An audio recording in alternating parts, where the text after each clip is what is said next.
Dimensionamiento de tuberías en paralelo.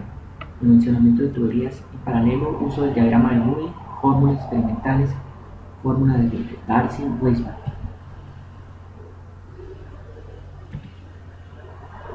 Lo primero que hay que recordar es que un sistema de tuberías en serie es aquel en el cual todos los elementos están dispuestos uno tras otro, de forma tal que el fluido los recorre de manera continua sin que haya ramificaciones. En cada uno de los accesorios o de diferentes secciones de tubería, el caudal es el mismo, pero las pérdidas van cambiando. Por el contrario, para un sistema en paralelo, las pérdidas son las mismas, como vamos a ver, y el caudal va cambiando según sea la rama. Esta es la ecuación de energía que igual se utiliza sea para sistemas en serie o para sistemas en paralelo, y la ecuación de Darcy-Weisbach para pérdidas mayores, pérdidas menores. Aquí esta sumatoria de K también va multiplicada por la velocidad al cuadrado sobre 2G, serían las pérdidas menores, donde la velocidad se calcula en función del caudal como 4 veces el caudal sobre pi por diámetro al cuadrado. Un sistema de tuberías en paralelo, por el contrario, hay varias tuberías conectadas de forma paralela, que vienen a partir de una que se ramifica en dos o más, y luego se van a unir en un punto posterior. Los principios que se deben tener en cuenta son: el caudal entrante es igual al caudal saliente del sistema, aquí lo vemos, pero como ese caudal se divide, entonces no necesariamente el caudal que va por la rama 1 tiene que ser igual al caudal que va por la rama 2, pero su suma sí debe dar lo mismo que entró, por continuidad, por conservación de materia. Por el contrario, la pérdida de cargas o de energía por unidad de peso de fluido es igual en cada una de las ramas. ¿Por qué? Porque como la energía que lleva aquí el fluido debe ser igual a la que tiene cuando sale del sistema en paralelo, entonces no importa cuál camino recorra, su pérdida debe ser igual para que la energía al final sea igual, por conservación de la energía.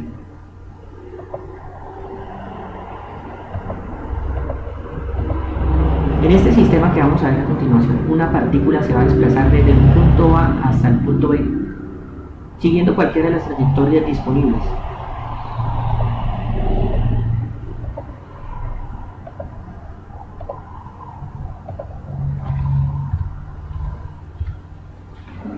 Vemos como el camino más corto podría ser este, pero al igual el líquido puede irse por acá o por abajo, por el fondo, para llegar al punto B. En cualquier caso, la diferencia de presión A menos B toma esta forma: densidad por gravedad por diferencia de alturas más velocidades al cuadrado sobre G más la sumatoria de las pérdidas. Como las diferencias de alturas son iguales entre A y B, las velocidades también son iguales, queda que la diferencia de presiones es igual a HL1 igual a HL2 igual a HL3. De esta manera, HL1 igual a HL2 igual a HL3, o sea que las pérdidas son iguales. Esa es otra manera de demostrarlo. Entonces, ¿cómo se solucionan los problemas en los que hay involucrados sistemas en paralelo? Lo vamos a trabajar para dos ramas, nada más. Sí, el primer paso es igualar el flujo volumétrico total con la suma de los flujos de cada una de las dos ramas. Después se expresa en función de la velocidad promedio por el área de flujo de cada rama. A continuación, se expresa la pérdida de carga en cada rama en términos de la velocidad y el factor de fricción, incluyendo todas las pérdidas de la rama. Asimismo, pues se debe tomar en cuenta el factor de rugosidad, el factor de friccionarlo y terminar el cálculo en términos de las velocidades desconocidas, igualando las dos expresiones de las pérdidas de carga, porque ya lo sabemos que son iguales, y se despeja la velocidad. Vamos a verlo con un ejercicio.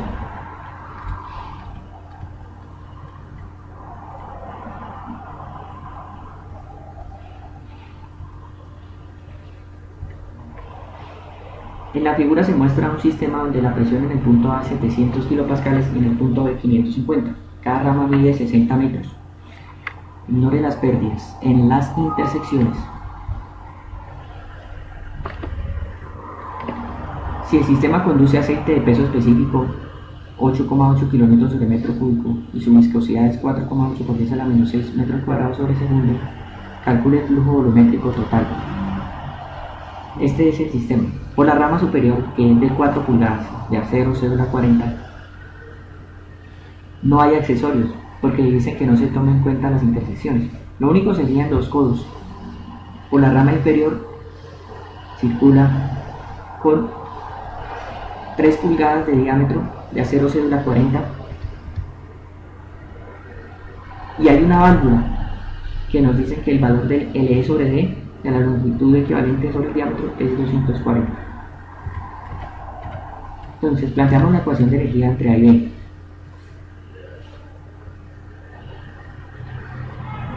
Sabiendo que las alturas son iguales y las velocidades entre A y B son iguales. Despejando de ahí, HL es igual por ecuación de energía a 17,05.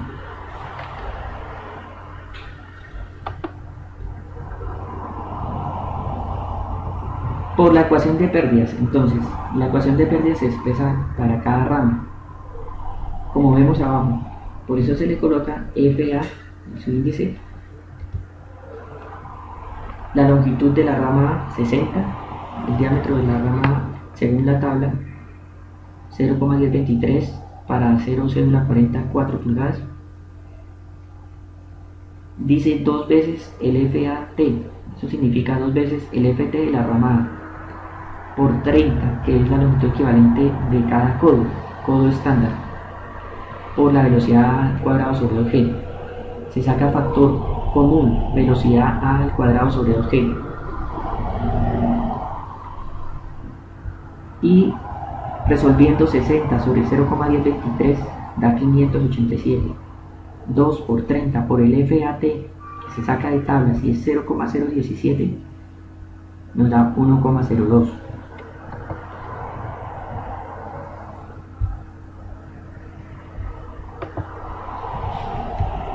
Lo mismo se hace para la rama B, la rama inferior. La longitud es igual, en ocasiones puede no serlo, el diámetro es diferente, para 3 pulgadas, acero cédula 40, el FT es 0,018 y la longitud equivalente de la válvula nos la daban como 240, y los codos eran 30. Resolviendo da esta expresión, 770 por el factor de fricción de la rama B más 5.4 por velocidad B al cuadrado sobre 2G. Asumiendo que el FA es igual al FB igual a 0,02, se reemplaza en la rama de arriba despejando la velocidad, además igualando al valor de 17,05 que nos había dado por la ecuación de energía, y se despeja la velocidad en A. Esto nos da raíz de 2G por HL sobre L sobre D por FA más la sumatoria de las Ks, que los valores son estos. Y la raíz, reemplazando el valor de 0,02 en FA, nos da 5,08. Con esta velocidad se calcula el Reynolds, con los datos de diámetro y de viscosidad cinemática del agua, del fluido, perdón. Y se obtiene con el valor de D sobre E para el diagrama de Moody del libro Mecánica de Fluidos de Robert Mott, un valor de 2224 de D sobre E, rugosidad relativa inversa, y nos da un coeficiente de fricción de 0,02 según ese diagrama de Moody, esa carta. Este valor no cambia, es el mismo valor inicial, por lo cual ya ahí se suspende el trabajo, se terminó esa iteración. Para el FA. Para el FB entonces lo mismo, se reemplaza 0,02 en la ecuación que teníamos de pérdidas, despejando la velocidad, habiendo igualado previamente a 17,05 que era el HL, nos da un valor de velocidad de 4,01. El Reynolds, reemplazando en la fórmula con el diámetro respectivo y la misma viscosidad cinemática, nos da esto.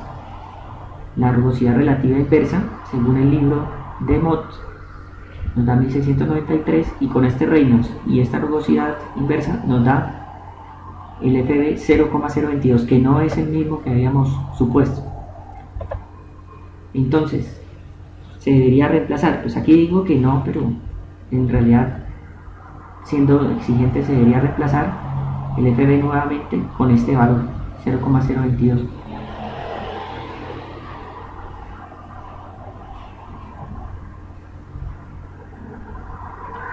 Bueno, si en realidad se reemplaza con 0,022, nos da otra velocidad, como vemos acá, 3,87 efectivamente, y ese Reynolds nos da esto, y con esto y con la rugosidad relativa, que es la misma, obtenemos el nuevo coeficiente, que no cambia. Ahí sí, ya en la segunda iteración no cambia. Entonces, el caudal en A es igual al área de la tubería según la tabla de acero cédula 44 pulgadas, es esta. La velocidad es la misma que habíamos obtenido previamente, y asimismo para el caudal en B, el área de la tubería de 3 pulgadas acero cédula 40 por la velocidad, la última que hallamos cuando coincidió el FB, nos da este caudal, y el caudal total sería la suma de estos dos, que nos da este resultado. Entonces, en resumen, el procedimiento es expresar la ecuación de energía. Vamos a ver, la ecuación de energía nos da una expresión para HL,